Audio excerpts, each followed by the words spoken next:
That's beautiful. Look at it. Look at it. So, yeah, I love stuff like that. I've got a few rings on myself. I've actually got a grand final ring. Is that on. a grand final ring, yeah? Oh, where is it? Where is it? I haven't got it. No, I haven't. Where have they got it? You did take it off? You did? I took it off at boxing. Did you put it in your pocket? What have I done with it?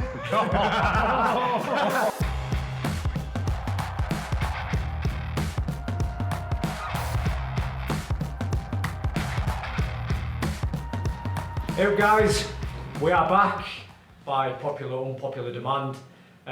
It's been around 6 weeks since the last podcast due to my unorganisation, but you'll be happy to know that I passed all the organising of the podcast and everything else onto someone else, so you'll be seeing us a lot regular. Anyway, I hope you all enjoyed the last one. We've had some very good reviews. I think going off the comments, a lot of people enjoyed the last show, just the rawness of it. We don't have no structure. We aim to motivate, we aim to inspire, tell a few stories and listen to people's stories, but at the same time, it's all about having a laugh and showing the true character of the person. A lot of people go into robot mode when they're stuck in front of the camera, and it's just trying to show who that actual person is. So Johnny's got a coaxing it out of him, which, by the way, how are you, son? You okay? Brand new. He's brand new. He's brand new. He's come off another win a few weeks back with Maxi Hughes. I've stopped drinking. He's stopped drinking. No drugs, no drink. Yeah. I've been out, I've been training, keeping myself in good nick, making good use of the time during lockdown. So, yeah, I'm alright. Yeah, well, we've got to start with a positive, haven't we? We've got to start with a positive, but yeah, Johnny's back, hallelujah. He's doing alright. He's on form. He's got momentum with him. The wins keep on coming. There's, he's a bit daft, but there's a mastermind up there somewhere in boxing game plans. So that's going well, and hopefully ourselves should have some news very shortly. Again, yeah. But Eddie, get your finger out, Eddie. Yeah, I'm going bankrupt slowly. They're coming for me telly next week, Eddie. Come on. But we'll start off just by giving a few shout outs, and I want to give a little shout out to a company, Classic Football Shirts. Now, my first football shirt when Johnny were saved up enough gyros were the Nike Strongbow one from the noughties or one era. I got it with shoplifters. Did you? Yeah. Oh, listen, it fit like a dream. They got my size right and everything. Didn't have no name on the back, like that's probably why. I had a packet of king size Rizzler I give for that. Right, good deal, a good deal. But I think the shirt was spotted by the likes of Ian Hart, David Batty, Lucas Veribe, and who could forget the mighty Mike Viduka up front. And I've been wanting to get that shirt again. Because the last time I had it was 11 years old. I was about 4 foot. I'm only 5 foot now, but it'd be a little bit tight there.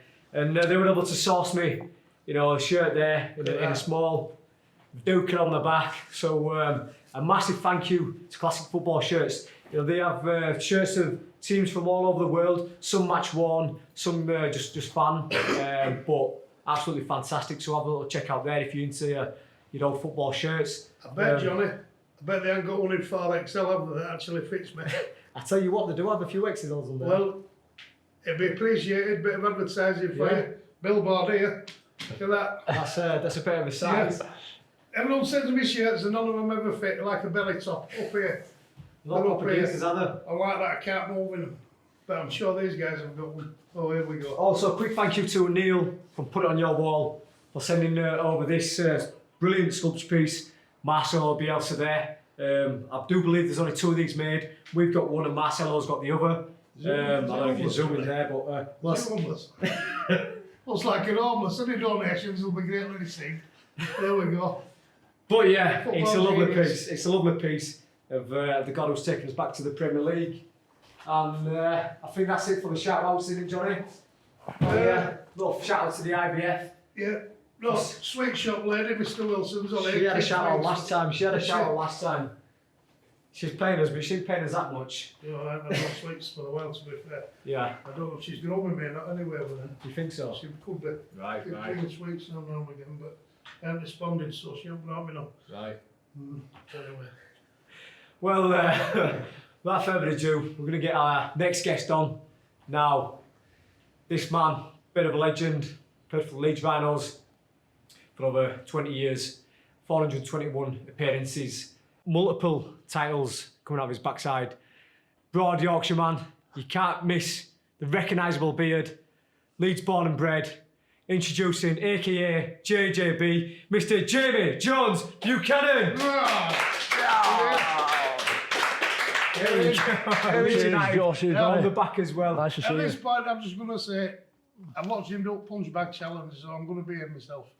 That was a bit tasty. Bromley rules, Bromley Size rules. and biceps. Sensible today. Mate, you know what? I've just got this shirt. I love it. I love Adidas as well, and it feels big on me. I don't know if I'm shrinking. My arms. When you start to get towards 40 years old, mate, and you're not experienced it yet, Paul, but you've got to keep training, got to keep going. But I feel like I'm a deflated balloon at the minute, so I appreciate that, Paul. I'm not sure about that, man. I'm not sure. Listen, if I look like you were 40, I'd be happy with that, you know. I'd be happy with them guns, Johnny. You'd be happy with them? Yeah, a bit bad's all right, but I could do with them, you know. Well, I will point out that we are, you know, me and Johnny, we're, of course, being tested, but we're socially distancing from Jamie, so we're following all the government's rules. So if you're watching Boris, you know, we're doing our thing. Don't Keep worry 6 about it, we testing. don't know what's going on. Right, fair enough. Don't worry about it. Did you do a better job? I think so, to be fair, Yeah. You've seen how long this place, like clockwork, innit? It is. We've had no cases, have we?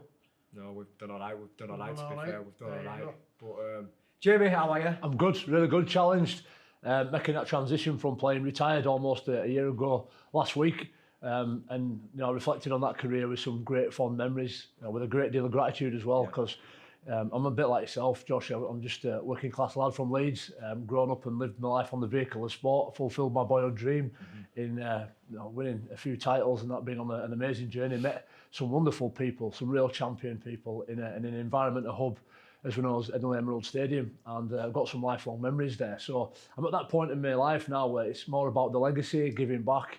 I'm trying to do that through coaching. I love storytelling, so it's a real privilege to be here as well. I love the way you tell your stories on your journey, and all this sort of media type stuff. It's becoming a bit of a hobby of mine, because I want to use my experience, some of the knowledge that I've learned, the contacts, the people that I've met to pay that forward now for the next generation, because we need a new crop of young boys and girls coming through the city of Leeds and representing it with as much distinction as they can, and ultimately enjoying themselves. You know, so as a dad, that's really important to me, because I see that next generation in the flesh every single day. But I will say, you know, I'm not a methodical process person. I'm very imaginative, metaphysical, and this COVID's been difficult. It's been challenging for me, because I'm not one of these who likes to fill in apps and tick all these proverbial boxes that we've got to tick to make sure we're all safe, though I understand why we're doing it. But it has been a challenging time, but I'm enjoying myself, Josh. Well, that's what I was just going to, before we delve deep into your career and everything else, that's what I was just going to ask. How have you been coping with COVID?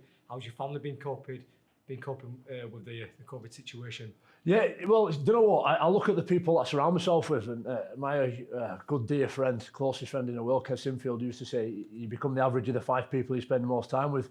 And through my professional career, Kevin's been that pillar of support, and at home it's been my wife. Yes. They are both very process, methodical people, so they sort of fulfill the gaps where my weaknesses lie.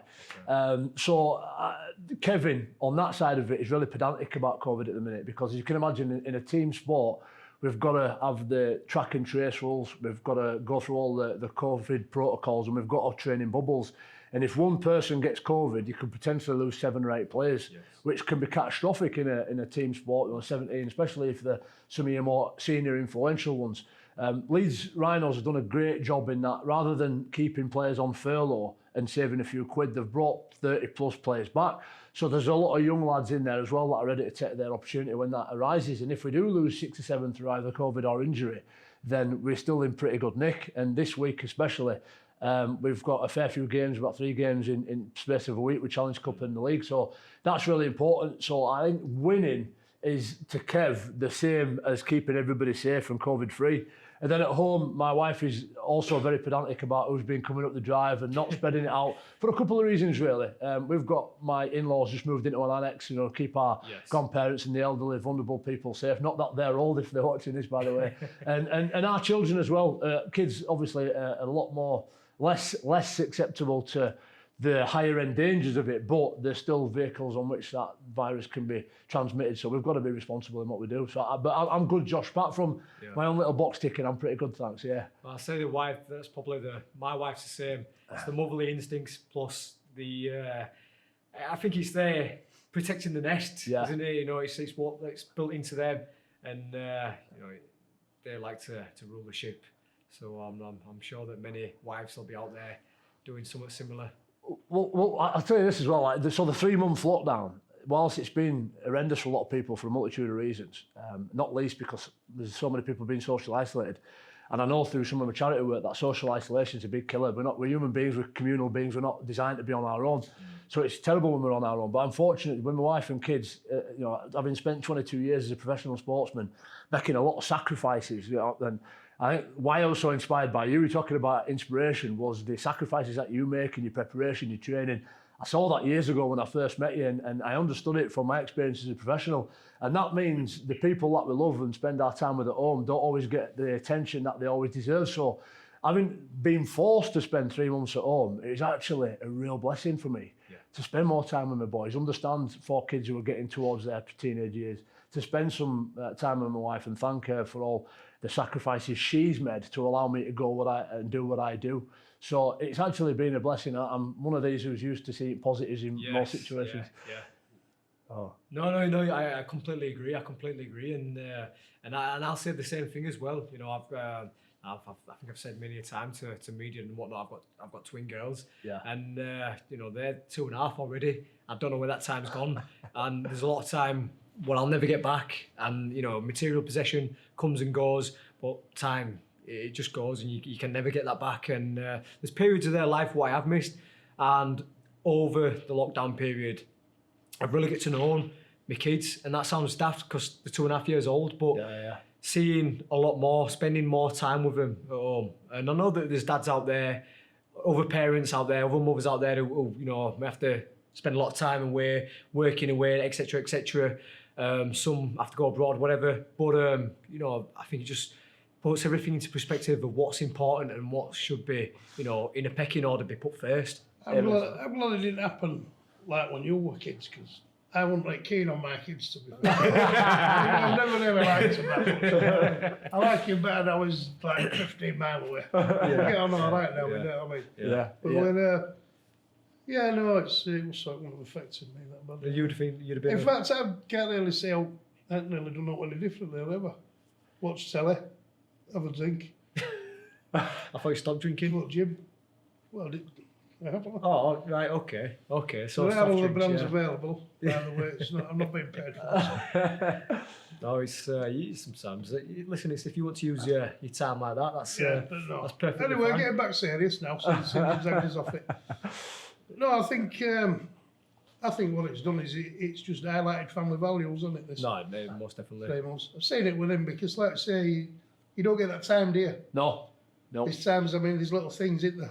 You know, first day at nursery, that sort of thing, Yeah. first day at school or whatever, or, you know, just that time that kids demanded. You can't always give them it if you're a full-time professional. So how many have you got then? I've got 4 boys. 4 lads. Law, Dax, Kurgan and Bain. And mate, they are cantankerous little things. They're funny. Each one of them is in my image in that they look a little bit like me, and certainly the mum. So, you know, the 2 become one flesh 4 times in my 4 boys.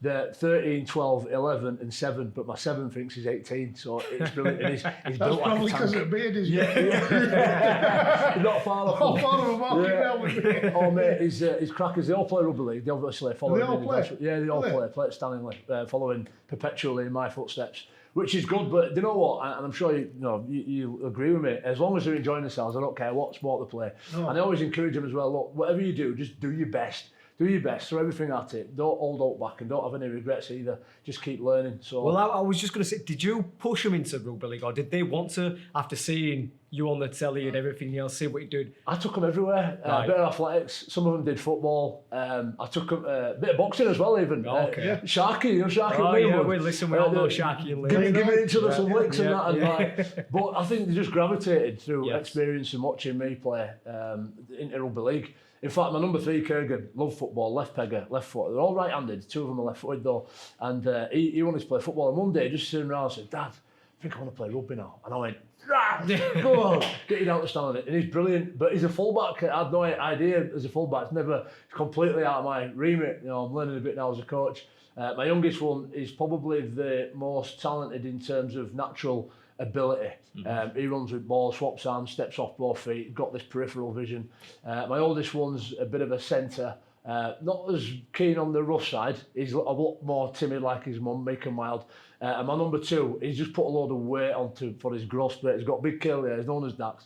He's a very good player in his own right, and probably the one that's most like me. So listen, again, I give him all encouragement, and believe it or not, I don't want to be over the top of them saying you should catch ball like this and pass it like that, because they're going to learn themselves. I didn't have that over my shoulder. I don't want to put any pressure on them. Yeah. Just create an environment for them to grow themselves, if that makes sense. Best teacher is experience. Yeah, Best teacher's experience. Absolutely. So, 4 boys, you'll have a different experience having in 10, 15 years' time with 2 girls and that. Completely different life As having experiences now with them. Yeah. Tell me about your sofa. I'll tell you. But it's a brand new sofa. Yeah. Well, I won't tell you how much it was, but it was expensive. Lovely leather thing in kitchen, Chesterfield. What happened the other day, Johnny? One of the kids that, I'll just borrow one of these pens here, indelible ink. You know the Sharpies that you do signatures with? Yeah. Somebody carelessly left it out. Wow. So when they come back in, she'd taken all her clothes off, drawn all over herself, and all over the sofa as well. And she says, when her mum says, "Oh, what have you done?" She said, "I'm drawn you a dinosaur." Yes. Masterpiece, mate. Mate, honestly, we bought this sofa in the kitchen knowing that it might get a few stains and stuff like that. Yeah. You know, it should have learned a lesson earlier that morning, because there's Sharpies all over the house when people send gloves in, or you might put around, sign this, sign that. So Sharpies all over the house, and she'd had a gold one, and she'd drawn a big circle around her mouth. So I'd already scrubbed that off her, put that in my pocket. But she'd had a black one as well. Wow. And I'm not even thinking. I just thrown it back in the drawer in the cabinet in the kitchen. And then I'm upstairs. I'm doing a phone interview. Shopping gets delivered, and I just hear Mrs. screaming downstairs. And then she brings her little one upstairs, puts her there. Twin sisters there as well.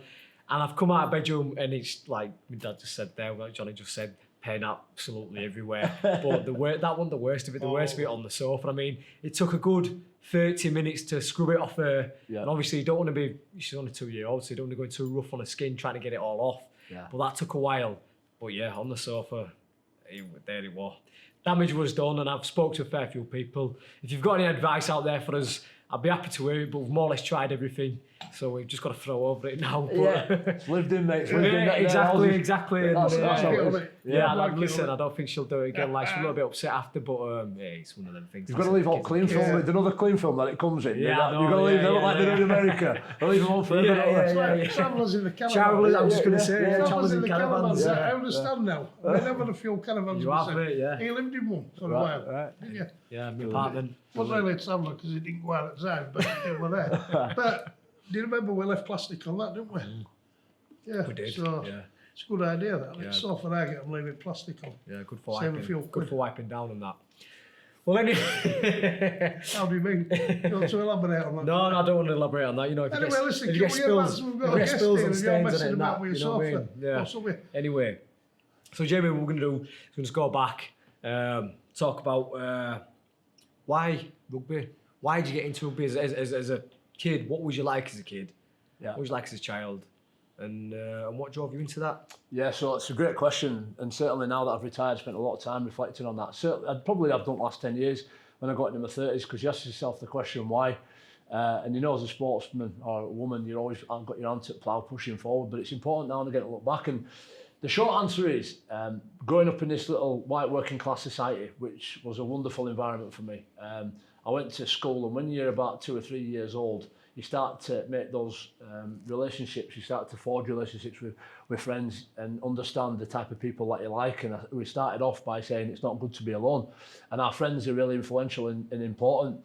And we all create an identity for ourselves. So I think I'm a big believer we're all made in God's image. We've all got something unique and special about us. And there's only you that can give what you can give. Right? There's a real uniqueness to that. Sometimes it's a big challenge to find out and understand what that means. But for me, I quickly realised at a young age that I was quite big for my age. Bearing in mind I was born on 1st of August, which is Yorkshire Day. I like to remind everybody. Yorkshire man. Mr. Yorkshire. But it also means that youngest in school year. So statistically, I should have been one at smallest.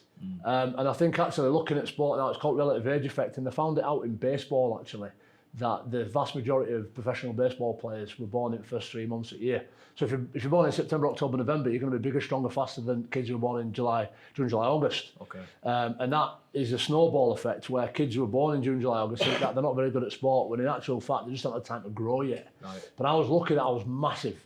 You know, my head looked completely upside down to what it is now. I had a big afro on top of my head, obviously no beard at that time. But everything that I did that was physical, I excelled at. Yes. So whenever we played football, rugby, cricket, rounders at school, kids wanted me to be on their team. So then being successful in sport and physical activity meant that it was a great avenue to make friends, and also a great one to get back at your enemies. It was a double-edged sword. You'll know more than anybody, and somebody that's getting on your nerves, there's no better way to dominate them, both physically as an alpha male and by beating them on the scoreboard as well, with a win and the belts and the victory and the glory that goes behind it. So then winning became really idolatrous for me. And by idolatrous, I meant it became everything. And I'd kick, fight, bite, and do anything that I needed to do to get a win, because if I lost, then my identity was robbed. And all of a sudden, if your identity as a winner is gone, people might not want me on my team, and that means I might lose them friends as a consequence. Or that's how I perceived it as a kid. Obviously, looking back now, that's just crazy. But it's really important, I think, to quantify the fact that when you walk up the stairs at Wembley having won the Challenge Cup or get a grand final at Old Trafford, it's no less important than when you win an egg and spoon race at school. Because at that moment, that is the biggest thing that you can achieve at that particular time. And they're the cards dealt with. So as a kid, I wanted to win absolutely everything. Now, why rugby? There was nothing particular that stood out with rugby. I was the first person in my family to play it, but I lived next door to 2 rugby players who both played at Stanley. So whilst we had quite a broad, diverse range of young kids in the street that liked all kinds of games, and we played all kinds of games, rugby tended to be the one that we played more often. And the reason why I liked rugby is because there's 2 elements to it. One, you can win on scoreboard, and 2, even if you're losing, you can still physically dominate somebody opposite you. So you can give them, there's that gladiatorial nature. And I don't care what anybody says, I think that's inside most of us, you know, those type of combat sports, and you two will know more than anybody, has been there since dawn of time in coliseums and arenas from dawn of time, and we still have this intrinsic need to want to physically beat somebody sometimes. Well, I did anyway as a kid. DNA. And I got exactly the same gratification. So rugby was a great sport. I learned it involuntarily outside my own house. We had a big patch of grass, so we all played. And I didn't know much about the game. The kids, 2 kids next door, Andrew and Dean Bastow, used to educate me on how to play it. We'd all go outside, pick teams and give each other names. Now, there'd be Gary Schofield and there'd be Sean Edwards or Joe Lydon, and I didn't know any players, so they'd say, I'd say to them, who can I be? And they'd say, you've got 2 choices. You can be Ellery Hanley or Martin Fire. So I'm like, all right, are they good players then? And they'd be like, yeah, they're brilliant, they're the best. And then I thought that must be why they've given me them choices. Then I saw what they looked like and then I understood then. But I loved it. And you know, rugby leagues, I'd always had quite a diverse range of players, like Martin Fire, like Ellery Hanley and Jason Robinson, in which to aspire to be like. So that's why sport and that's why rugby league. It's massively interesting. I'm blown away. I love listening to you speak, Jamie. I do, do you know what? I love listening to you I'm speak. just saying, listen to him. I think when you come home and read me some bedtime stories, you can read stories for kids. But no, I think there from a young age, you've got that winning mentality then, haven't you? Yeah. You've realised that winning is everything. And I think, well, I may be wrong here, but I think that's what pushed you on, going on further into your career. Yeah. And I think that's what's made you a successful player. You know, you've had that installed at a young age. I seem to have it. I didn't realise it was a thing. Not everybody's got it. I thought everybody had it. You know, as a kid, everyone wanted to win that bad, but some people are just happy to just compete, aren't they? Yeah. And I think sometimes that can be the difference. Certainly from myself, I consider myself not the most skillful, but it's that drive to want to win, to want to get one over on the next person that has got us to where we are here. And I think, well, I know that he is exactly the same. So No, like- I used to be. I'm not now too old now. no, but back in the day, and obviously you've taken that into a coaching mentality. You know, you know that you are as a coach. It means everything to win. And I played rugby as well. You did play School. rugby. You did play a big. Played rugby at school, but it's changed massively. Yeah. So You played union, didn't you? Yeah, a bit of both. Listen, I wasn't that good at it. I wasn't that good at football. I wasn't that good at rugby. No good at cricket. I was shy at everything really. But to be honest, it's changed rugby. And one of the things that I see now, you went back to when I were kind of aware of rugby from school onwards. It's a long time ago. Yeah. I'm 56 now, 57 or something. The bigger you are, the better. Yep. They're athletes now.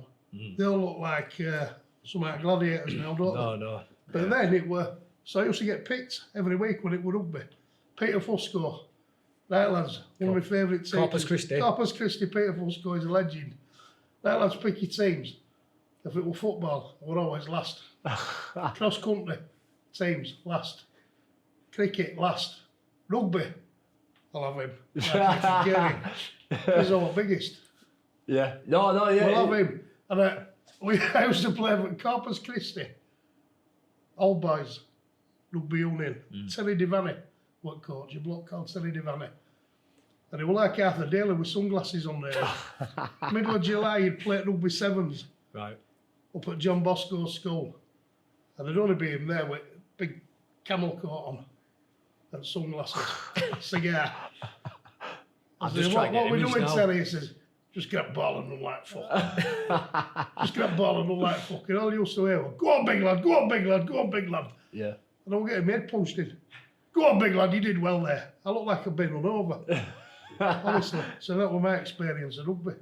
But it has changed, hasn't it? It has. Drastically changed. Yeah. You can see now. You've got to be athletic. Yeah. It's a beauty game because, like, you know, if anybody watches rugby league, I always use the analogy of Rob Burrow, who's 4 foot tall and he's tiny. Yeah. Bless him, Brilliant. really good friend, been through an horrendous last 12 months. We all love him to bits. But I think, you know, when we think back to Rob Burrow's career, we look at this stereotype of a young guy that got told that he was too small to play the game, yet he used his gifts, which was his speed and agility, to become world class at his height. You might have a Jamie Peacock, who you know really well, who's a big, tall talisman. Couldn't be further apart, these two characters. Yeah. But rugby league is quite a diverse game. And actually, when you're a young kid, because of the lack of experience, the skill doesn't matter so much. It becomes more about the physical prowess. But what you find is that young, massive kid called Tank, who can run over everybody. Yeah. As soon as he gets to 12, 13, everybody catches him up. Yes. They all go on holiday, summer holidays, come back to his size, and all of a sudden he's never practiced out a pass, out a kick, out a catch. That's it. And then it becomes detrimental to him. But you're right, I was big, but you know, touching on what you're saying there, Josh, everything that I did, and it lent itself to my schoolwork, everything that I did, I wanted to be as good as I possibly could. Maths, might be maths, English, science, I wanted to win everything, be at top of every list. Academically, what was you like at school? All right, yeah, all right. you I come out went all right. I got all my GCSEs. They weren't massive; they're all like C's. But then I went, and a lot of that, when I look back now, was my methodical weakness. So I'd not hand stuff in on time, maybe, or I'd not complete something.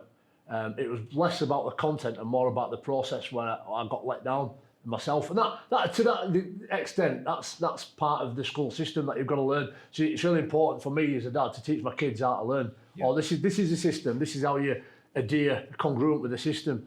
And I was a governor at school for a while, and I loved it. But schools, especially in the UK, are all about maths, English, science, because that's where Ofsted will give you your rating. Yeah. It's not about drama. It's not about sport. It's not about music. They're really nice things to do. Whereas when you look at the collegiate system in America, for example, sport's virtuous, isn't it? You can be a sportsman or woman, and you can be as big as anybody academically, if not bigger. It's completely flipped on its head round here. And that, to a degree, lets people who are vocational down. If you want to be a vocational, have a bricklayer, an electrician, or a musician, or a sports person, you might not excel at school, but that doesn't mean you're not going to be exceptional at what you do. Yeah. Do you know what I mean? Yeah. So academically, I was all right. I went on I did a degree at Leeds University. I got a 2-1 there. And I've obviously done a few coaching courses since then. But I think for me, I've probably been the more creative right brain side than the academic side. Yeah. But yeah, that drive, even anything that I did, if I ate my tea, I wanted to eat my tea first. And if I ever lost, mate, I did. And if I ever lost, I remember you're not far from Kippax here, we're not a million miles away in East Leeds. I remember playing in the semi-final at about 12 years old, and we lost. This was on a Saturday morning, and I cried until Monday when I went to school. That destroyed me. Yeah. And it's a double-edged sword. And that Rudyard Kipling, if triumph and disaster, treat those two imposters just the same. Because a win or a loss is a momentary piece of feedback as to where you are relative to your opponent. So if you get beat, you're not quite there yet for whatever reason. If you win, then you go in for the next challenge. But on a Monday morning, that's when the journey starts again, because by Friday or Saturday, you need to go again and make sure you're making them incremental steps up, whether you've win or lost. And that's obviously a big learning experience in a professional career. That we've won a lot of grand finals, but we've lost a lot. But ultimately, our motivation on a Monday morning is to go again. And that's a big lesson in life now. And I'm glad you said that, because any younger listeners out there, it seems at this day and age that you're not allowed to fail. You're not allowed to fail, and awards are given out for taking part. Yeah. Whereas when I was growing up at school, and certainly in the boxing gym, I had my worst critic here in my dad and in my coach. But later down the line, it paved a solid background for me, not only as in character, but in determination and everything else. Whereas I don't know if I want to point the finger or what, but millennials these days don't like hearing no or you failed, and it seems to ruin the life. Where success, I do believe, speaking like hearing what you're saying as well, comes from them bad days, and everyone has them. And I think a lot of time, especially on Instagram, Twitter, and social media, everyone portrays a perfect life. You've got to use your failings as motivation to push on, haven't you? Yeah, that's what you've got to do. And like you'll say, you say a lot now, and it's here's your trophy for taking part and coming last. Do you know what I mean? I don't think it does them any favours. It monocultures you, but then when you get to a proper job and you're in an office and you don't get the promotion, or you get like dropped down or whatever, then people don't know how to handle it because they've never had that experience of it. Yeah. Whereas from my experience being in the boxing gym, I mean, you're not going to learn any harder than for yourself being on the rugby field. That physicality. Yeah. I remember times when I'd get chinned in a sparring session and I'd go home and I'd cry, and I'd be in my bedroom just working on keeping my hands up, because that next sparring session, I didn't want to get chinned again. Yes. I didn't want to be crying. Yeah. I wanted to impress, my dad. So it learns a character. You come through, you do all right in the next session. Yeah. It's growth. But in this day and age, like I say, it's very, very rare, and I don't think it does the next generation any good. I think you have to test yourself and put yourself out that comfort zone in order to progress. Absolutely. Listen, I couldn't agree with you more, and I couldn't back this up scientifically, but anecdotally, I would say that people are as resilient. I think resilience is the word. And the reason being is maybe 10, 15 years ago, there was this sort of process where at schools they started saying it's not the winning, it's the taking part that counts, to protect them from the adversity of losing. Yeah. Now, if you're going to go get, and it's really topical this from a viral point of view, if you want to go get a flu jab or a TB when you were as a kid, an inoculation, it gives you a small dose of that flu or that virus so that your body knows how to deal with it. And losing as a child is exactly the same. So kids aren't daft. They know when they've won and when they've lost, when they've finished first or when they've finished last. But having that environment and the ability to deal with adversity only strengthens you later on. Yeah. So if you take away that opportunity to lose, then two things happen. You don't get as much gratification from winning, and you don't get the experience of losing and dealing with it either. So when a big piece of adversity hits you as an adult, you've got no way mentally of dealing with it. And I'd ask the question, is that why we see so much prevalence in mental health issues today? Is it reported more? Or is it because people haven't got the same amount of resilience because we've taken away the opportunity to learn how to lose? I reckon it'd be probably a double-edged sword, and I'd argue a bit of both. But I know that my experience is when I walked in here today and they said, without any warning, I've got to punch this bag for 15 seconds. Yeah. And I'm looking at a list.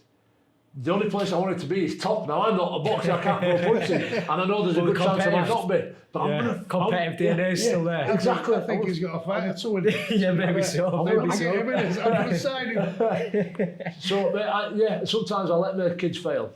My number 2 son, he went in the garage and he'll get a saw. he'll get an hammer. I won't let him start doing electrics, but if he wants to get an hammer and nail, and there's a chance he might whack his thumb, I'll let him whack his thumb. Yeah. No, because that's the only way he's going to learn how to keep his thumb that way. Do you know what I mean? Yeah. And it's not going to kill him. So, yeah, it's really important, that, I think. No. Going back again, in your teenage years, did you have any like distractions then? Or were you always laser focused?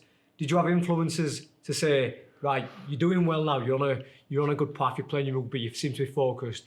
Did you have people with family always there pushing the right direction?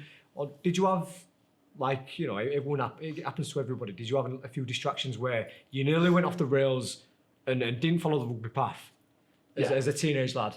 Yeah, so obviously I grew up in, like I said, in Bramley, so it's an interesting place. I've got a lot of friends. Do you know what I mean? It's I love them to bits, and my family and friends live there. And I was interested as a teenager, very, very motivated, wayward at times.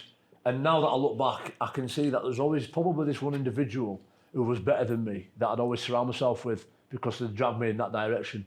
So right at primary school, there's a kid called Jamie Ogg. He's a little ginger lad. And I've not seen him for probably 25, 20, 30 years. But he was the quickest kid, so I'd race him. Then I went to an high school and there was a kid called Jamie Todd. And he's got a few businesses up this way, actually. But, by the way, I love it that you can remember the names. Yeah, it's mad. Still imprinted in the brain. It is, because he was the best rugby player. Right, so I spent a lot of time with him. Okay. Why is he best rugby player? How do I get to his level and surpass him? Right. And then it became a kid called Danny Herman. He was a 400 and 800 metre runner. So I'd train with him in off-season, go back fitter and faster than everybody else. Okay. And then Kevin Sinfield at the same time come up saying the best rugby player by a country mile at our age group. So I spent all my time and energy just watching Kev. And I can't remember what it's called, but there's a piece of your brain, it's a real scientific fact this, that emulates others. So when you watch people and you hear about these stories of somebody being captured in Vietnam, for example, prisoners of war, and they sit down and they have affirmations, they imagine playing a game of golf every day because they've got nothing else to do. And there's studies where guys have done that and their handicaps come down when they've come back to play without actually playing, just through focusing. And we've got a piece of our brain that emulates other people. So I spent all my time around Kev Sinfield, and I still do, because he was the best. And then other walks of life, there's been people within that environment that I've thought, right, business, who's best at business, who's best at organisation from a charity point of view. And I've just kept myself around there. So they've kept me on the straight and narrow. But to answer your question, a bit of my background, my mum's side, really loving. My mum's got 3 kids, 3 different fellas. My dad's got 11 kids, 6 different women. My stepdad was in the Navy, who brought me up. Proper estate lad then. Yeah. It's called Gerben Buchanan. It's a bit like us, something about yeah. So a pretty diverse family, do you know what I mean? Not born with a silver spoon. 4 grandmas, 5 granddads. That's something like that. It's great at Christmas, isn't it? Yeah. Great at Christmas. 20 uncles, 20 aunties. You know what it is? This is what I like. This is what people don't see. The real life, Proper life, proper life. That's what you want. And it's good when you want something to eat, innit? Because there's loads of options. I'm coming around, get kettle on. So it's quite diverse, and some of my dad's other kids played rugby as well, funnily enough. One of them I didn't even meet till he turned up at Rhinos, Geordie Broughton. But yeah, I had this sort of perception of this upbringing where things were pretty wild, and because I wasn't structured, I went out and I liked to beer and stuff like that. Right. But it became dissonant in conflict with my desire to win and be a professional. So I knew that if I'm going to go out drinking and carrying on and partying and being this wrong person, not that that's wrong, by the way, it just wasn't conducive to me being successful. I had to leave that, and I had to have a bit more focus on what was the right thing to do. Yeah. Which is why I've always spotted that in people like yourself, Josh. I'll say it again, when I first met you, that's what, I remember you once coming to do something similar for me at Rugby AM, and you said, afterwards you went, I've got to go for a run, I've got to do this, I've got to do that, and you could see the conviction in your mind about that. I've got this, isn't a choice. I've got to do it. If I want to be a world champion, I've got to do this. Yeah. And I've always respected that, because that's where if you want something enough, you've got to want it enough to be able to make those sacrifices. So yeah, I always had people around me. But like I'd say to young kids, if there's somebody there in your environment that's dragging you down the wrong alleyway, taking you off that path, you've got to let them go. Not forever, but until you've achieved what you've achieved, you've got to let them go. Now, what's really funny is I'm starting to come full circle, and I'm seeing a lot of these people again that are listed and spending more time with them. Now I'm a bit wiser, and I've got that foundation, and I'm starting to spend a bit more time. But for that period of my life, I had to let them go. Right.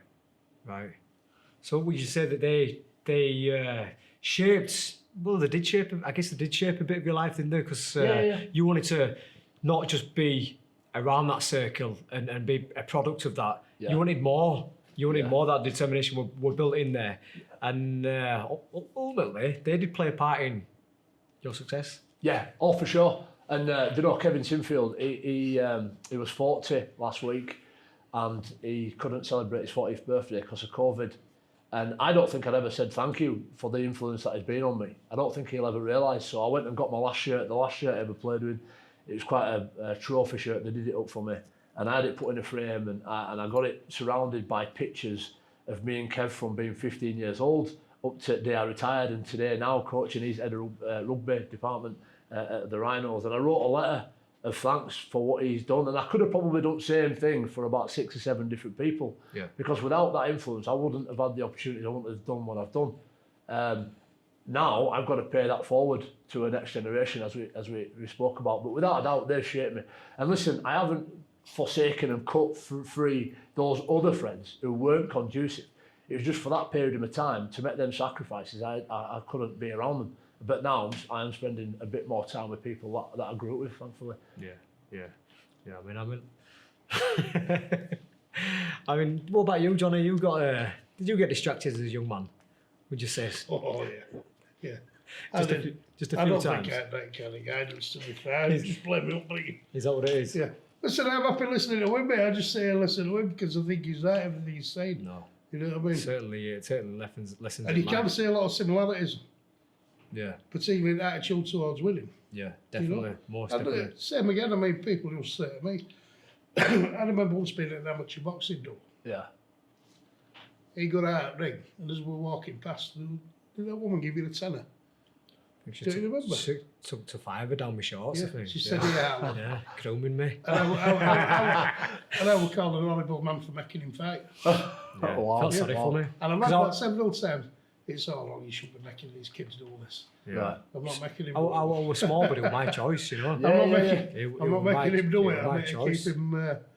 keep him safe, like, you know what I mean? But He we've always, got quite a lot. he always said to me as a young man, it's like, if you're going to do it, you do it. Yeah. Don't waste fucking Don't everyone have to else's time. Don't think you can go to gym once a week, Yeah. waste my time taking you down, Yeah. waste the trainer's time putting time into it when they could be training other people. If you're not Yeah, going to do it, do it yourself. If you want to go play fucking football, go play football. Yeah. But if you don't want to do boxing, then just say I don't want to do boxing. Well, I couldn't let boxing go. I still wanted to do it. So obviously it took, being an estate kid, it took a while for me to get that mentality of like, I've got to do it 3 times a week if I want to go somewhere. Yeah. While I'm wasting everyone else's time. And But what I'll do, I'll just put a run in here and I'll put a run Yeah. in there. So in actual fact, it added up. it were always a little bit more. If it, just as an example, a silly example, if it were 20 sprints, it'd do 21. Right. Do you know what I mean? Did that come from Josh, or did it come from It you? didn't come from me, it came from him. Because I always wonder myself. I'd say a bit of both. I'm just sorry to cut you off there. No, I would say a bit of both. You know, the little things what he had said. I mean, I've always thought that he had You can a plant the wiser. seed, can't you? And then leave it up to him. Yeah. Well, that's what I mean. I felt it was like wiser on young shoulders and little things throughout my life. Certainly at a young age when you're a sponge and you're taking it all in. I mean, I used to listen to everybody. Yeah. Listen to everybody at shows. Listen to the older folk. When people used to say, "Keep doing what you're doing. Keep doing what you're doing." Yeah. You know, it goes quickly. It goes far too quick on about life and everything else, and these opportunities go quickly. So I used to take it all in, and everything he used to say to me used to be, you know, golden. And I used to hold on to that. For instance, I remember before one fight, he said to me, you know, maybe one more run, just open up that lung capacity a little bit more. That would it. Every time another fighter come round, I'd squeeze another one in, because I think just a little bit more than what your other man's not doing. He used to say, is your other man doing it? He might not remember, but just in one sentences were enough. Yeah. And it's cemented in there from a young age. Yeah. You know, and then that's been the drive throughout. I've taken that into my teenage years when it stopped saying it, and times when I didn't need to do it, but it just still be there, cemented in. I don't know why I still do it now with Maxie, don't I? Or Reese, or any other lads, you know, with a few professionals. Yeah. And I'll say to them if they've got a fight pending, I'll say, what's your opponent doing now? Yes. And that's it, leave rest to them. And you just see him pick up in that little bit more and Yeah. then go in a little bit more. And Yeah. say, what's your man doing? Can he do this? Can he do it better than you? Well, that's it. You've let that touch paper then and you get it out of them, don't you? Yeah. Jamie Peacock could say the same. That path is untrodden because your opponent's Yeah. not. You know, when you do those extras, it's got to be at a point where nobody else wants to do it. And so when you're running along that grass pitch, you're the first footprints there because there's only you doing it. You've got to go that far. And what I find interesting, you read about people like Roy Jones Jr. who I don't know the guy, and I haven't read an immense about him, but it sounds like his dad was quite oppressive in forcing him to do these types of things. And then the flip side of that, if you had a twin brother, you could have lived in exactly the same house, in the same environment, had exactly the same input from yourself, but would you have got the same output? You know, is it something intrinsic about you? Is it a bit of both? Is it a two-way path? Because I never had it on me. It was quite passive for me. Nobody was ever saying, you've got to go training. I just wanted to be there for me. Yeah. But would I have been better? I could have been better as a professional. Would I have been better if my dad was there saying, well, let's go, one more, let's do one more run. And rather than myself taking the path of least resistance because things got hard. I don't know, or did I work too hard? And is that why I've got like an arthritic risk and a bad back? Because I did too much and there was nobody there to pull me back. That's just age, that. It's a difficult. What's that, sorry? I promise you, it's just age, is that? Yeah, probably. No, listen, I asked the same questions. Because, like, I used to listen to folk around me, but I also used to hang around with, some at riff-raff at the state. Yeah. And while they're all chipping in to buy a 10 bag or sniffing glue or whatever, or getting pissed on a Friday night, I'm like, well, he tells his mum that he's quite academic and he shows he's well at school and stuff like that, but here he is now, he's about to rack up, he's 15-year-old. Yeah. You know, why don't I do that? Why don't I chip in with boys and get a 10 bag and go and have a smoke a spliff? But he wouldn't know about it. I could, they'll get stoned and then they go in later on and blag it, but I just didn't want to. It wasn't because of fear of him or anything else, because everyone was feared of the parents and getting caught and everything else. Yeah. But I thought I wanted to be better than that. Yes. It was the inbuilt drive, and I see that you had that in yourself as an early career. So you started playing at Stanley. Yeah. That's where the career started. Quickly from there, you're in the Rhinos makeup.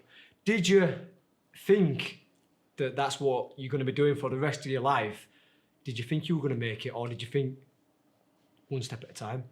I used to panic when I was about 16. When I signed for Leeds, you sort of sign on and you have like 2 or 3 years and you don't know money, and you're not bothered about the money. You're just bothered about the opportunity, and you're always working to be good enough to earn the next contract. And of course, I wanted to play for Leeds. I had other clubs that come in, but my only desire was ever to play for Leeds. I'd played for Leeds for tracksuit with less money because I'm a Leeds lad. And that's what I grew up supporting. I was really blessed that I came through at the same time of a very unique core of players. This group that's become known as the Golden Generation. Danny Maguire, who's from this neck of woods, Kevin Sinfield, Rob Burrow, and a few on the periphery, Matt Calderwood, Chev Walker, Danny Ward. Our academy was immense and we used to batter everybody. And it got to a point where our coach at the time, Dean Bell, would handicap us the day before. So we'd usually have a team run, which would be a light session because you wouldn't want to burn too much energy, but we were putting 40, 50 past everybody.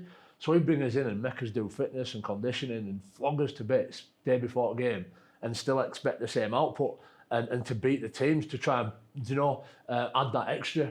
And we were unbelievable. And we had this identity then where there was a great weight of expectation on ourselves to go and perform. We all come through system a similar sort of time. Kev was obviously the protagonist in that he was the hero. And then for best part of 15 years, everything revolved around Kevin Sinfield. You had Jamie Peacock, who was the international captain as well. It revolves around them too. So it didn't really matter so much which coach came in, though they were influential and important. This culture, this environment revolved around them being great champions, both at home, on the field, and at training. And again, it all comes down to who you're influenced by, who you're surrounded by, and we just protected that environment. So it didn't matter what Aussie come in, what foreigner or somebody from the other side at Pennines came in, we maintained that. And the evidence is there. When Kev retired and JP and Danny left, and obviously Rob, it all sort of petered out and it became very rocky and unstable. And if there's one regret, now looking back from a team sport, it'd be succession planning and making sure we've got that next generation coming through. Bounces on. But it's not far off now, Josh. It's not far off. Are we close to seeing another golden generation, do you think? Yeah, I reckon what a lot of people forget is like we came through 98, 99, but it was 2004 before we won the first title with Tony Smith. I reckon the next 2 or 3 years will be really challenging for some silverware, if not earlier. COVID's created a bit of a unique year, but we've got Michael Lesgate, Cam Smith, Ash Hanley, Harry Newman, Liam Sutcliffe's part of the 2.0, if you like, but some real core young boys. I think our biggest threat now is from NRL. They can probably earn 3 times more money playing in Australia. So it's how do you impress upon them that identity of representing Leeds and playing for Leeds that we had. Because it is a bit more commercial than what it was for us. And is it, so I mean, there's yourself obviously, but who else is involved now that, you know, ex-players from that golden generation? Is there quite a lot of you involved in developing this talent that you... Chev Walker's come back, it's really important. He's a wonderful coach, he'll be an head coach one day, I'm sure, of a club. You've got Kevin Sinfield as director of rugby, so he oversees everything and I couldn't think of anybody better in the world. You know, 2015, Kev was runner-up in BBC Sports Personality Year, which is massive for a rugby player. Yeah, definitely. And when you index it, in my index, you look at how many people watch Rugby League versus how many people voted for him, versus how many people watch tennis and how many people voted for Andy Murray. You know, Kev always jokes, there's only Kev Sinfield who could lose in a personality contest to Andy Murray. But it was massive. If it had been equal, he'd have won it by a million miles, which is really special. And on that day, AP McCoy, I think, got a Lifetime Achievement Award, and they asked him if he could give any advice, what would it be? And he said, make the sacrifices, kids, because it's worth it.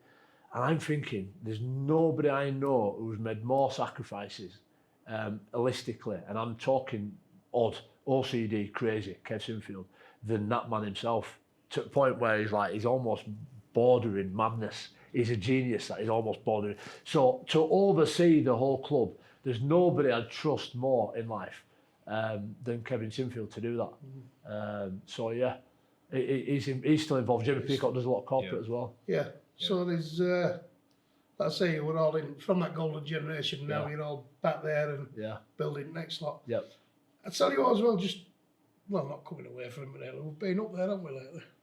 Oh, Headingley, Carnegie. Yeah. We've been up there. What a facility now! Unbelievable. First time I've seen it. Great venue. First time I've seen it. Great venue. Unbelievable. Be nice from the boxing, maybe. We would have been there, you know, if this would have come in. I mean, I've had a little dwell on that over a fair few nights, you know, saying what could have been, but it's no point. We spoke to, well, it Rob Oates? We spoke to Rob Oates and he was showing us around, and what a facility. I mean, I've not been up there for years and years, but fantastic. Unbelievable, really, because Hospitality, like I say, we've been up there saying that, seeing the new stands now.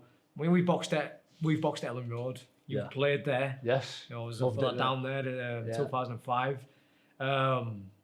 But yeah, I felt like when we was on the pitch doing the promo shots, it felt enclosed. It felt on top. And it felt more on top than Ellen Road, even though like there's parts of the ground what are open, whereas Ellen Road's all closed in apart from where scoreboard is. I felt like we were more closed in, Headingley. And I tried, whilst I was stood there and looking around, I'm trying to envisage what it looked like with seats on the pitch and the crowd being on top. So I couldn't imagine what it'd have been like for you guys to be playing there on a sold out Friday night and in the big games. It was awesome. Do you know, it's funny, that new stadium, I love it to bits and it's absolutely the way we needed to go, and I love it, great for the next generation. I do miss that iconic wooden dark stand, moody stand. It was funny because at Headingley, when you looked at South Stand, all the noise, the energy, the passion came out of there. But you could hardly see anybody. It was like really dark. Do you know what I mean? And I love some of them nights. I've got hairs now on standing up, just imagining what we went through. And it was. But you're right. It looks high definition now, and it's an absolutely beautiful stadium. And Josh, I think what's really important for Leeds is whether it be Ellen Road, whether it be Josh Warrington, whether it be Headingley Emerald Stadium.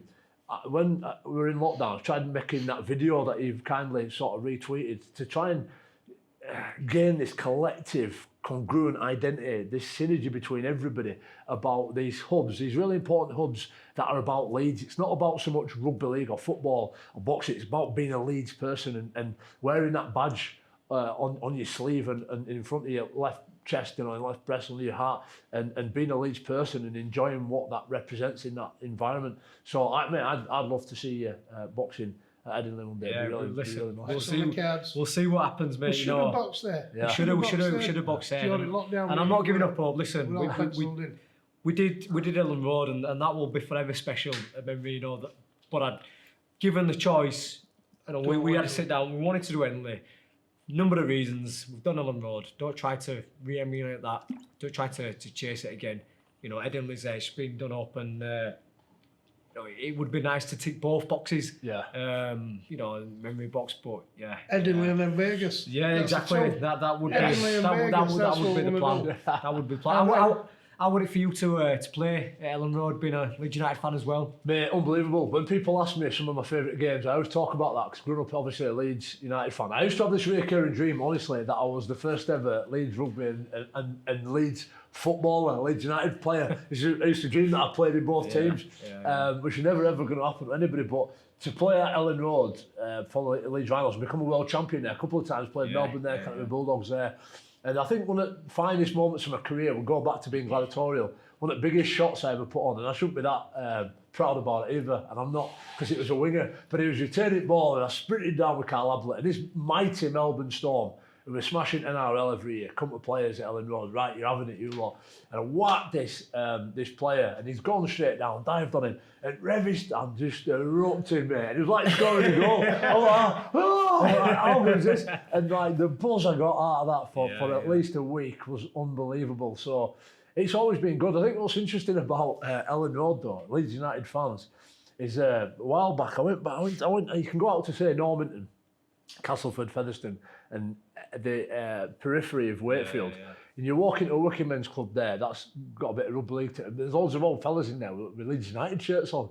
So you walk in thinking, hey, we've all got mates in the row throwing nuts and roasted peanuts and I'm thinking, and they're all like Cass or Wakefield fans. Oh yeah, so Leeds United fans and Cass fans. Yeah, and I remember one Cass fan, he was like hammering Rhinos, but at the top of his social media page, he had his I don't know what you call it. He had Leeds United all the way through it. Right. You know what I mean? And it's just really bizarre. So there is a massive crossover. And when that video went out, it blew me away how big the following is. Not just in UK, but internationally. Like Leeds United following. Yeah, unbelievable. Just unbelievable. Mega identity.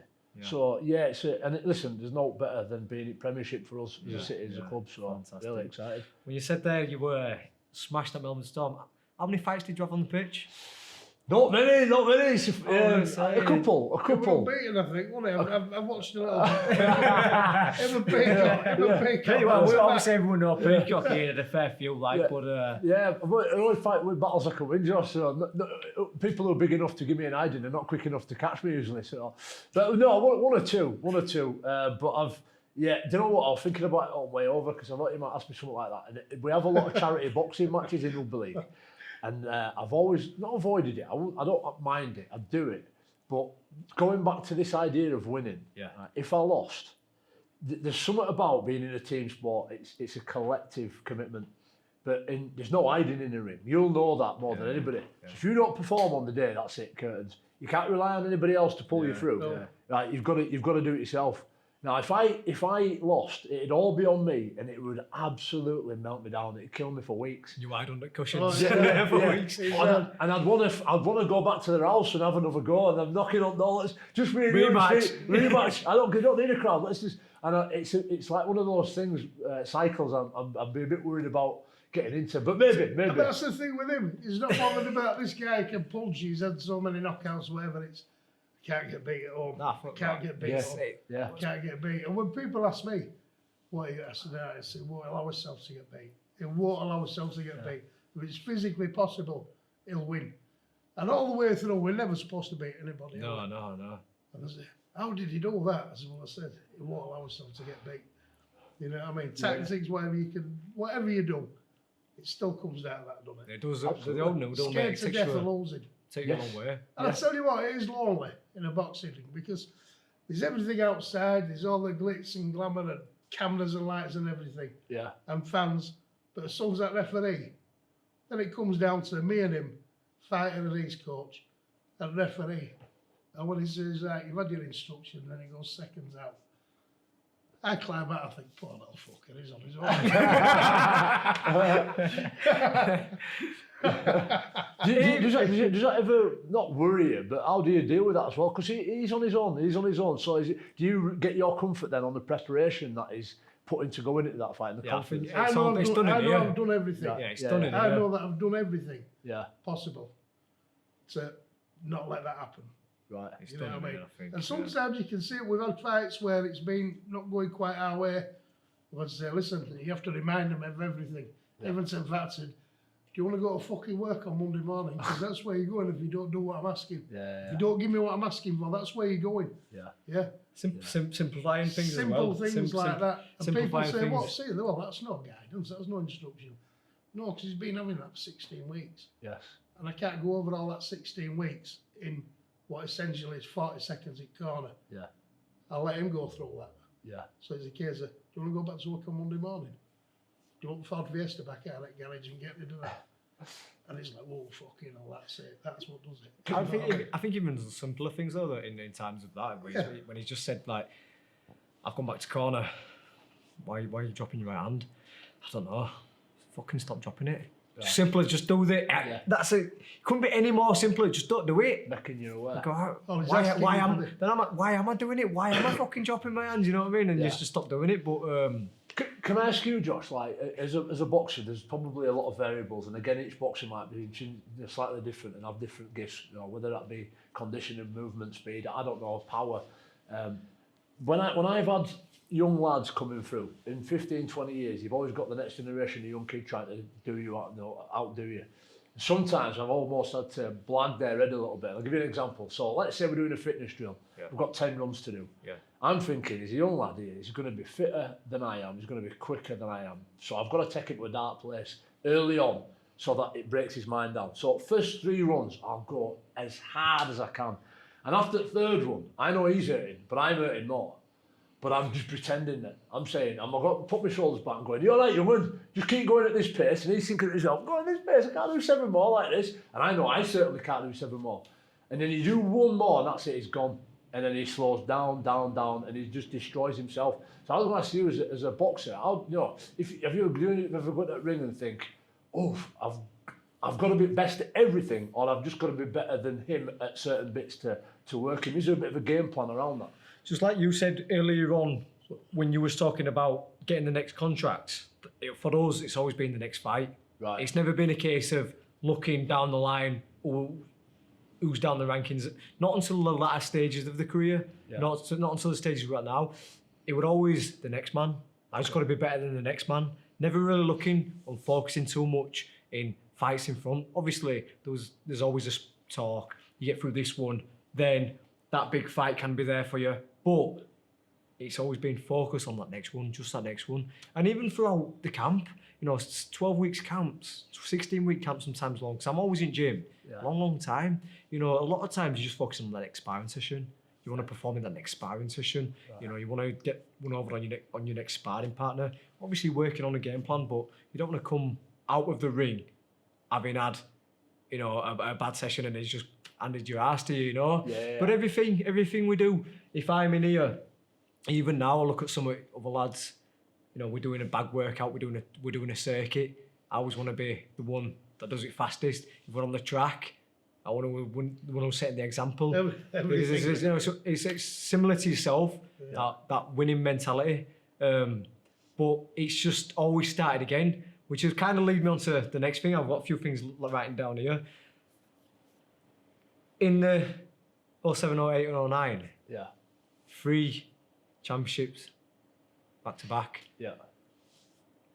Obviously, you're in a team sport, it's collective, but you all have dealt together, and you've spoke about earlier that you're close-knit, but did you find in yourself, or did you see amongst anyone else that cost that glory kept on coming in, that you ever wanted to, you ever thought like your shoulders were dropping, or were it always, nah, fuck that, we're doing it again next year.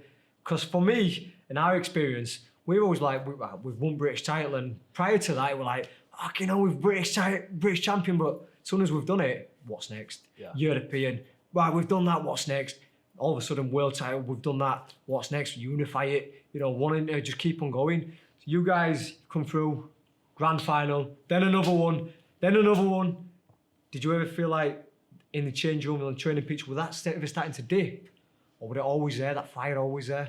That is a great question. I'm not sure you should listen to answer, to be honest with you, because Brian McDermott come in 2011 and he says to us, after we'd just won 3 in a row, then lost in 10, he said, have you still got that desire, that drive?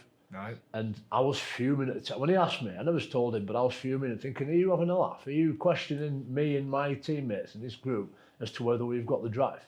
And he went on to be the most successful coach Leeds has ever had, by the way. So the answer was resoundingly, yes, we have still got the desire. But to take you back to 7, 8 and 9, this is what's really dangerous. You're right, we did win it, and that's ultimately what everybody remembers, history remembers. I've got 8 grand final rings under my bed at home. But we were never great every week. And again, this is part of my question. When you're in playing a game that demands a sacrifice, that has got a gladiatorial nature, you're in the equivalent of a 30-mile-an-hour car crash every week. You've got to have that mentality, not just for periods of time, but every single week. And as a 39-year-old adult, I've never been on holiday during summer. Right? I've never had a summer holidays as an adult because I've always got to be training. Week in, week out, you see the same people at the same place. Is there a limit to how often you can keep going down that road? Well, look, 2 things. One, you've got to make it a habit, so that habits in life are at a high standard all the time. And that's one of the things you really struggle with when you retire, because you don't need to have that habit, but you've got this mentality where you want to keep it up there. And 2, we didn't need to win every week, Josh, to keep our name in the history books. We only needed to win at grand finals. So apart from 2009, we didn't finish top of the league. Yeah. We never won a Challenge Cup during that period. Yeah. In fact, we become first team ever to lose 3 Challenge Cups in a row in 10, 11, 12. But we knew that the back end of the season, if we were in the playoffs, we could have a 5-week period where we could take the bar that much higher than everybody else, based on our prior experiences, the personnel that we had, and our discipline. So for us, it was always about peaking. You know, when you watch sprinters in Olympics, they don't run records in the first 3 rounds. They're not even finished third. They just get through to the next round. So we just make sure that come playoffs, everybody was in peak condition and peak performance and of peak mental ability. And that's how we'd won it. We'd win it. We'd done the World Club Challenge. We'd become world champions. I think the big next trophy for us was always the Challenge Cup, and that didn't come around until 2014. But again, you know, that idea, I used to say the crucible's for silver, the furnace for gold, but the Lord tests the hearts. And that's a biblical proverb, Proverb 17, and it's this idea that if you keep putting yourself in a smelting pot, a crucible, as every time you go in there, the heat and the pressure, you get refined, this impure metal that gets mined out of the floor, though it has got gold inside it, it's got to go through a process through which it gets refined. You get the dross off at top, and each time you do it, it becomes a bit more purer. And then you keep adding that to your training, your preparation, in your game, and you become almost invincible. And the big crescendo, mate, was 2015, where this group of lads has got one more go at it as a group. So that Kev, Maguire, Burrow, JP, they've got one more go at it before they're all going to bow out and they go and win the treble. So the accumulation of going into that crucible over all those years went into 2015, and even then we only achieved it by this much.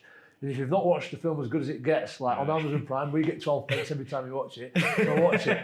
It'll tell a story that even then we only did it by this much. So much went on, so much had to be managed that year, and it was really difficult. And for me, I haven't mentioned it yet, but 2007, 8, 9 was when my faith, I'm a Christian, Ali Lau TT came to Leeds in 04, and he was a Christian guy, and he invited me along to church, and I went to church with him, and as an individual, he talked about me as a youngster, being quite cantankerous, idolatrous, looking for the next win. My whole perception of life changed as well, and it was less about the win and more about being the right person for the people around me and having this faith, because ultimately, Josh, no it lasts forever. Yeah. Trophies don't last. As soon as you retire, nobody cares or even remembers or knows for a lot of part that I've got 8 grand final rings under my bed. And as time goes on, it'll become less significant. So nothing's eternal, nothing lasts forever. But in the moment, you've got to do your best. For me, Christ, my faith, my Christian faith, is the only thing that is eternal. So a lot of what I do is motivated by me wanting to build treasure in heaven as well. So that's what ultimately keeps me going, and God willing, keeps a decent environment around what I'm involved in. That's deep, isn't it? We've just gone deep there. What did you ask him? I'm sure I could have said yeah. I tell you there, Sorry, in that segment there, you covered what we were talking about originally, about going through that hardship. Because ultimately, like you say, it led to that special 2015. Yeah. All them, and that just backs up everything we were saying in the first 20 minutes about going through the hard times and coming through stronger and coming through stronger. I mean, like, we don't get to play every week, but we spar, you know, a lot of time of camp. And like them sparring sessions, not every one of them's going to be fucking golden. Yeah. But it don't matter about that. It's about that one night. Yeah, and then performances. You know, my performances throughout my career have got better as the occasions got bigger. When I should lose, you know, the knockouts didn't come at English title level. No. There's some started to come at like British and Commonwealth type kind of level. But the devastating performances are coming at the very, very top. Yeah. And that's kind of like what happens with you guys. You know, you come through that, and obviously you didn't win every single week, and you lost at grand finals and Challenge Cup finals and that. But ultimately, it's come down to that fucking special 2015, and that's a great bit of history. But yeah, you went into the religion side as well, which I was going to ask you about. Right. You know, which is I know is a very, very strong part of your life now, and devoted Christian. Yeah, the centre of my life, Josh, and you know, it's interesting when you talk about religion. People think religion means that I go to church and I tick this box and I don't do this and I do that, and it's. I think I read a quote where he said everyone perceives you as like a Ned Flanders of The Simpsons. Yeah, walking around with sandals on and a jumper. And it's a funny one. That's the very sort of Western way of perceiving religion, that it's a box ticking exercise, and it's a faith. So if you imagine, if you accept that we're created beings, and our Creator wants to be reconciled, wants to be atoned with us, then if it's a blueprint, right, for the best way to live your life and get the most fruit out of it, then why wouldn't you want to pursue that in faith? And ultimately, you know, God would say, Jesus is love. It's love. It all comes about love. Love covers a multitude of sins. And when you act in love through faith, what you're actually doing is covering all boxes, because you're not going to do anything wrong or anything untoward towards people that you love. And for me, I think my biggest indication is my marriage. So the Bible actually starts and ends with a marriage. The marriage at the end being reconciled with God, but my marriage is personified and manifests through my relationship with my wife, and that makes me the happiest person in the world. Now, I've walked up the steps at Wembley, I've won grand finals and all this, but none of that could come anywhere near as important as what my marriage to my wife and my relationship with my wife and kids could be. That is without doubt the biggest, most important part of my life and my existence. And I see all the positive fruits that come off that. Yeah. And I couldn't have achieved what I've done without my wife being there. Yeah. You know, the two become one flesh, they're all biblical things like that. And you know, when Eve's created out of Adam's rib, she comes out of his side as an equal. And it's like, my wife makes me complete. I cannot be the best version of myself without her. So my motivation, one of my motivations every day is when I leave the house is she okay? Is what I'm doing going to be conducive to her being a great wife and being looked after and being able to be the mum that she is and all that she does? She's got hardest job in the world. She's a stay-at-home mum. I love her a bit. She's been my best mate forever. I've been with her since I was a teenager. And you know, whenever there's difficulties in my life, she's the person that I confide in. She's the person that I get my comfort from. And it's a God-given institution, marriage. So yeah, it's my faith is really important. Class. I love that, Joe. I love that.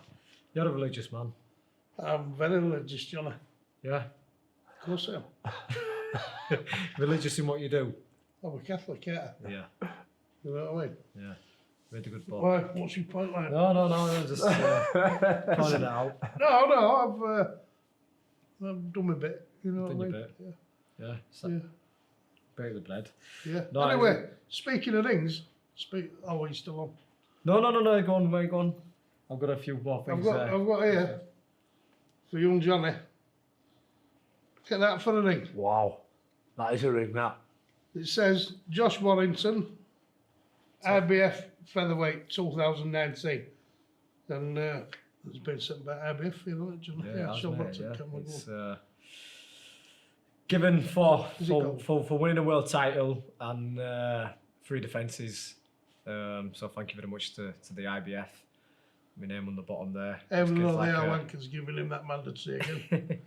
Well, forgive you now. Forgive But him no, that it's, ring. it's you know it's Giving him that ring. memories and stuff like that. And it's awards. It's like you say. It's sometimes it comes down to you know what you do in your circle. Obviously, influence people over the year, but Yeah. to look back on that, it's a lot of things. So, all right, then. Is it golden? Don't know, mate. I've been thinking about taking it to pawn shop just in case a rainy day comes in. It's going to be valued. Just going to be valued. Even if it's silver, there's 100 bells there in weight. Or is it? No, it is a nice thing, that. Yeah. It is a lovely thing. That's all unbelievable. It's nice. Like an NFL ring. I mean, the Super League rings over years. That's beautiful. Look at it. Look at it. So, yeah, I love stuff like that. Not, you know, I'm not necessarily. I've got a few rings on myself. I've actually got a grand final ring. Is that a on. grand final ring? Yeah. Oh, where is it? Oh, Where is it? I haven't got it. where No, is no, I haven't. Where have they got it? You did take it off. You did. I took it off at boxing. Did you put it in your Where have you pocket? What have I done with it? Get real detected out. I've got to go over the ring. I've got to go over the ring, Josh. I'll have a look. But yeah, just symbolically, I think the nature of gold and silver are 2 of the most unentropic metals, so the slowest to degrade. And silver is actually the best. There There's a bit we of science go. there. Can we have a There it look? is. Can we have a There look it at is. that? There you Look go. at difference. So they. That's what you get every year with a Super League ring. But Every year. But not every year. That's what you get every year. That's what's on offer. That's what's on offer. I've got 8 of them. Played in 7 of them. Just got 8 of them.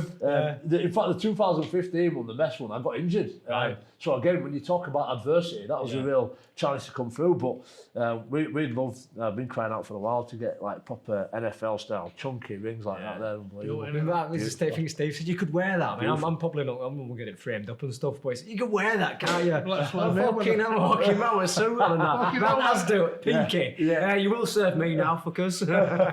Walking out like Floyd Mayweather. yeah. No, I don't. It's not. You need that sheepskin It's coat, lovely, wouldn't like I say So- to him. But Something I wanted to ask you. Yeah, That decision to call it a day, yeah. how difficult was that? No, it wasn't in the end because I retired. No, most people that start retiring about 34, 33, you've done a good job. I was 38 and I was in agony. Like, it became, you know, when you're so disciplined and so driven to be successful and your sport in life revolves around beating people and you can't do it anymore, not because you're not willing to make the right decision or the right sacrifices, because entropy, again, symbolic in gold and silver, means that second law thermodynamics is everything degrades. These won't last forever. You'll have to replace them at some point. You'll have to replace gym equipment. We have to replace our bodies, and I just couldn't do it. So in the end, I was just in agony, playing, training every week. So and I look back on my career and said I've given everything at it. Not been the best in the world, but I've given everything, and now's the time to move on and pass on to the next generation. Similar thing really to what Jamie Peacock said, that, because for all he was still performing in games, Yeah, it's after I've played, I'm absolutely yeah, just not in me. yeah, I can't even train. yeah. You know what I mean? He says, so I'm all right for a game, but he said after I'm nearly dead. It's killing me. Yeah, I mean it's difficult because your whole world changes. Your whole reason for getting out of bed, you know, it changes, and that takes a bit of transition. Yeah. That'll be a process you have to Well, go through yourself. I think we've spoken before. I've asked you that question, and it's fucking one of my biggest fears. You know, retirement, because of that structure and that you know that drive, that aim, that goal, everything else. Obviously, everything from my life when I call it a day will be similar to you. You've got to put your focus into something else, whether that be my training or businesses, whatever. But you know.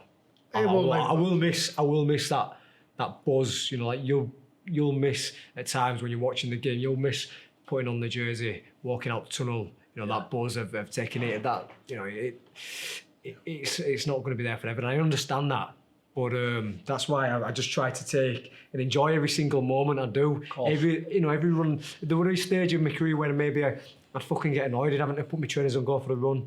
Maybe I can't be asked going to the gym tonight, can't be bothered sparring today. But now I love every single session because I know that that fucking sand clock is ticking. Yeah. Another 3-4 years, then Can you well, stop swearing? Is that'll it? be it. That'll be it. You know what I mean? Yeah, So yeah. you know, I guess just try to enjoy it all. No, while you it better lasts, move don't in. you? I mean, we are building. We've got a little bit of a new venture with MTK Leeds.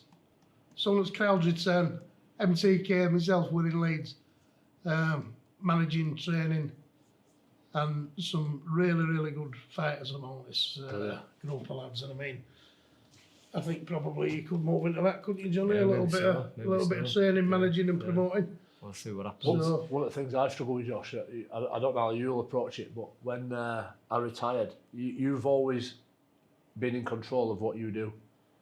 When you retire, you have to move into things where you've got no control of what other people do, and that's what I really struggle with. Yeah. You make the decision to go do the extra run, but you can't force the next person next to you on the same path to do the same. He actually gets frustrated like that now. If he's in gym doing his thing, and there's somebody in there and they're all doing the same kind of circuit or same thing, afterwards he'll say, you know, so-and-so, don't want it. Right. Don't want it. You can see them just one I and them just that don't. think that He don't want it. Yeah. I said, well, just leave him alone. He's only a young kid and he's, you know, yeah, but it fucking annoys me. That's what, they're his exact words. That's not me making it up. No. That's after an ordinary session where we're in, I mean, essentially we're still locked down, aren't we? There's no even any hope of boxing yet for some of these lads. Kids are coming in just to take over, you know. I just feel You like, don't want it. you know, at times Yeah, got it. I see some lads who are probably more naturally talented than what I was. Yeah. But if I was in this environment training alongside a world champion, then I'd fucking push myself beyond limits. Anytime I was training with British champions, I'd want to better myself to try and impress them, and I just feel like, you know, you've got to want to have that, you know. But we'll have to try close down because I can see the fucking camera guys are speaking in. We're running all the time. You're going to be charging all the time, innit? Quickly, Yeah, I've done some that for quick, 6 months. some quick fire, just like short answers. Do you still have your pigeons? Oh, is it for Chickens. Chicken? Did you not have pigeons at one No, point? chickens. Were I they had chickens. You still have them? No, foxes in Bramley are rampant. I've knocked it down. I've turned it into a pond. I love fishing. It's only sport. You do love fishing? Love We fishing. didn't even get a Oh. chance to speak about We that. didn't go. So I didn't go into that. He won. Oh, He's did I team won won. it here before. He's team Oh, won. DC. And I bet you got a lot more exposure than what we did. I should have brought my book with me. Although other guys, Richie Moore, Richie Moore, Richie Moore. Andy Curtin, Gazok. Yeah. that's it. But last year there was me, Don Crosby, Josh Charnley, you and have Tom a- Biscoe. All right. Did you not have Jimmy Bullard on your team as well? No, Bullard he won the individual. Oh, and right, we won the okay. team. Oh, right, okay. So fishing that's brilliant. I know Oh, Josh. I love a deal with fishing. I like a bit of let's fishing. do it. Let's do it. Well, I'm definitely going to get onto it there. So, Yeah. no, listen, You you've got to know start what, you're somewhere. scared of them. No. Scared of touching them. Fuck off. You jumper. He's like, oh, it's not slimy, Dad. No, you know what it is? Fucking grab it. That's from childhood scars. You know what I used to do when we used to go to the beach? We go to Whitby or Scarborough or whatever, building sandcastles and that. I'd be there just fucking happy as laddie building a sandcastle and he'd chuck like a dead jellyfish over on us, crab and that. Oh, he's going to get you! I'd be fucking petrified. That's what he did. Touch him. Oh dear. Scarred me. Scarred me. Yeah, no, so fancy a bit of that. I ain't got my chickens. I've put up on there and I've put a shed, which is now my gym as well. Right. Yeah, so I've not got them. Bad habits. Just really forgetful, mate. I'm useless at filling in a COVID app, for example. I'm really, really poor. I'm pretty messy, and my wife goes mad, but that's why she's great. We support each other. So I'd say pretty messy and disorganised. Most special award or trophy that you've won in your playing career? Oh, mate, that's a I difficult know you've question. quite recently won the. You've been rewarded the Leeds Award. Wallace Leeds Award, yeah. Yeah, But, that's what I was gonna. I think I'm gonna say that because Okay. obviously my history. I love Plantagenet kings. So I love medieval history. Yeah. And I'm very chivalrous. I love royalty. I can imagine. I don't believe in reincarnation, but if I existed before, I was a medieval warrior. I know that for a fact. 'Cause Right. Whenever I go to Warwick Castle or any castle like Abbey, I'm like just hairs up back of my neck, and I love that chivalrous nature. So when I got my name on the Civic Hall wall, that was a big thing for me. So outside of rugby, it would be the Civic Hall Leeds Award. My family and my kids, birth of my kids and getting married, unbelievable. Yeah. That trumps Yeah. everything. That, And I think winning the World Club Challenge against Melbourne at Ellen Road in 2008, that was like beating Real Madrid. That was massive. Yeah. And getting that shot, my favourite achievement there. Brilliant. I like all that history thing. Tell you one box set for you, Last Kingdom. Yes. Have you seen it? Yeah, Vikings, yeah. Did you watch it? And the Vikings, yeah. I'm halfway through that, yeah. I'm online and joking now. I'd be fucking glad. Kill up policeman. Go on, carry on. Worst abuse that you've taken on the pitch or online from a fan or... The one that sticks out of my head, it probably didn't bother me, but I was at a period when I was coming through, and I don't know, I was a young kid on fringes, and I want the most spectacular. When you're a grafter, you don't always stand out, does it? You know, you're not scoring out tries. But somebody once wrote that somebody said, why didn't Ronnie Rhino go to this away game? Ronnie Rhino's our mascot. Yeah. Somebody put underneath because Jamie Jones-Buchanan took his seat up on the bus. And I was laughing, but the message was saying he's flipping mustn't mascot him. And at the time, I'm like, oh. And it's really funny, actually, about abuse. There's a lot going on about Black Lives Matter and all that type of thing. And I get asked a lot about racial abuse. And I can honestly say, in 22 years, 421 games, there's only one time I remember anybody shouting any sort of racial comment. And I find it really difficult because I talked about growing up in a white working class society like Bramley. My wife's white, my mum and dad, my grandma. And when I've listened to a lot of what's gone on about institutional racism, it frustrates me at times in that you're going to have to be really specific about what you mean by that, because my experience doesn't reconcile with that. So if you're going to talk about it, you have to say who and where and when. Because my experience just doesn't reconcile with that at all. Yeah. And I get quite frustrated. And being mixed race, I obviously get asked to talk a lot about, and I say I can't because I've got no negative experiences to talk about. But a lot of the love, opportunity, the care, support that I've ever had has come from this Bramley, the Big Apple, white working class. The Big Bramley. With us, were it with us? With us, yeah, my dad grew up with us. My dad with us, a few of my pals are from up there. Yeah. And I've got family up there. Yeah. Opposite the old, McLaren Field. Yeah. Bramley played there, yeah. Oh, I know that. First international game of the league. Yeah, I've spent a lot of time up there myself, up there. McLaren, Unicorns. It's a Witherspoon now. It's good feeding there. I know, and everything. I remember under there, Here we go. the bars, stadium. Yeah. The bar, it were right dingy, concrete. They used to have wedding dolls in there. We just grey concrete. They were great. Honestly, proper estate. I bet you got some stories from that. That sounds like Bramley. Yeah, a little bit like Wybeck Arms. Right, okay. Having your wedding do at Wybeck. Right. No, he had his at a castle. You know what I mean? Yeah. Not a proper geezer. Not a proper geezer. Yeah. Just while we're here, I'll just like to clarify that I'm not dead yet. My other lad, his brother, Thomas, sneaked in my house and took a picture of me. I was only asleep, I wasn't dead, despite what he's put on it. Loving father, loved by everyone, passed away peacefully by his fish tank. I didn't. Yeah, but when you got to sleep, you do look like you passed. He sleeps like that, yeah. So, like, you can imagine a photo, still photo of him like that. I can imagine. It does look like his curtains. There was no need for him to put that sadly missed. Right. Loved by everyone and sadly missed. Passed away outside of his fish tank, beloved fish tank. God. I didn't. I'm still on it. But he's still here.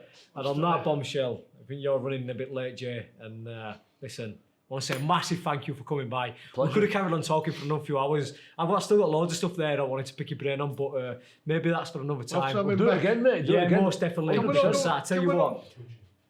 Oh yeah, it's punching bloody hell, yeah. Again, yeah. Can we not have him back and do a dedicated show rather than? Well, you know what? I think it's because we've got about halfway through what we want. Well, in a way, where in things that we're talking about there, your experiences have given a good insight. People's lives, but can show what hard work, coming through a bit of failure, that there is light in the tunnel. You can grow from that, and it's not the end of the world if you do have a bit of fail, whether it's exams or not getting that job that does come by, and hearing it from not just from myself but from other people like yourself, but at the same time keeping humble, keeping grounded. Absolutely fantastic. Fantastic. Love it. No problem. Right. I enjoyed that. It even kept me quiet for a bit. I was kind of like... You were in thought there, weren't you? I was deep in thought there. I was thinking about what he said. There's a lot of stuff he said there can be used in coaching, Right. Do you want the leaderboard? Well, the leaderboard, I mean, I mean, I phoned proper punches. Jermaine came in, 15-second punch challenge, and he threw tippy-tappy punches. 144. But he got 144, so that were the top of the leaderboard. Right. That what you were aiming to beat. So here we go, Jamie Jones-Buchanan, punch bag challenge. All right, Jamie, by the bag. 15 seconds, many as you can. 3, 2, 1, go.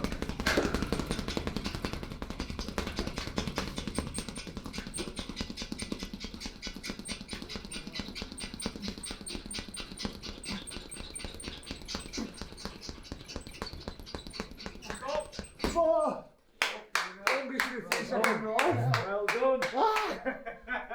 150 seconds. Wow. Yes. How did you think you went on? I was surprised at how long 15 seconds is. I'm thinking, that ain't enough to get that many points. But when you get to about 8, you're like, fatigue's coming here. Just keep going. I've no idea. I'd give it everything now. Yeah. So I can go with it. Listen, if I come back again, I'll have a practice. Between now and when you invite me, 12 months, let's have it. Well, I just want to hold that on tape. Natasha, 15 seconds is a long time. Yeah, all right. 15 seconds is a long time.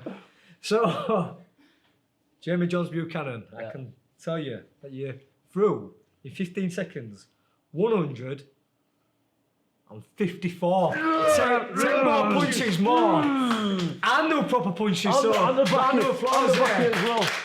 It takes the top. Here we go. So, absolutely fantastic. Thank you, mate. It will be off for the concert. Well done. Well done. And thank you for coming sir. on. Thank you, sir. Cheers, Wish you the best today, and hopefully we'll have part 2.